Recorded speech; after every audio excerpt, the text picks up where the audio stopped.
मोननाय जादों। गोजोनथाव खौरां, नोंथांमोननि थाखाय लानानै फैदों MRM मेम'रियेल हस्पिटालाव गोबां बेमार फाहामथाय होनायनि खाबु।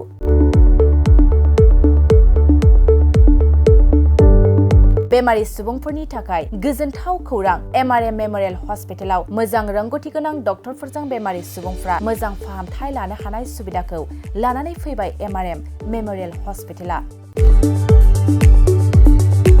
क'क्राझार सहरनि पुलिस पइन्ट आरो अमश्री हटेलनि साखाथियाव थानाय बयजोंबो मिथिसारजानाय MRM मेम'रियेल हस्पिटाला गोबां फेसिलिटिस खाबुफोर फोसावदों। MRM मेम'रियेल हस्पिटालनि फेसिलिटिफ्रानो जाबाय critical care, medicine, emergency medicine, paediatrician, pathologist, general medicine, diabetologist, OBS and gyno, cardiology, general surgeon, neurosurgery, advance laparoscopic ENT surgery department, ophthalmologist, surgical, gastroenterologist, neuropsychiatry, onco' surgery department, dermatologist, orthopaedics, residential medical officer, inter facility unit, physiotherapy, radiologist, histopathological department, urologist, emergency department, CT scan, x-ray, pathology department, vaccinator department आरो MRM memorial हस्पिटालाव 24 घन्टा जेब्लाबो खुलाय थागोन। लांलाय लाबोलायनि एम्बुलेन्सनि सुबिदायाबो 24 घन्टा थागोन। गोबां मिथिनो थाखाय नैबे 9854 081 948 936 550 2048 जानबुं नाम्बाराव फन खालामनानै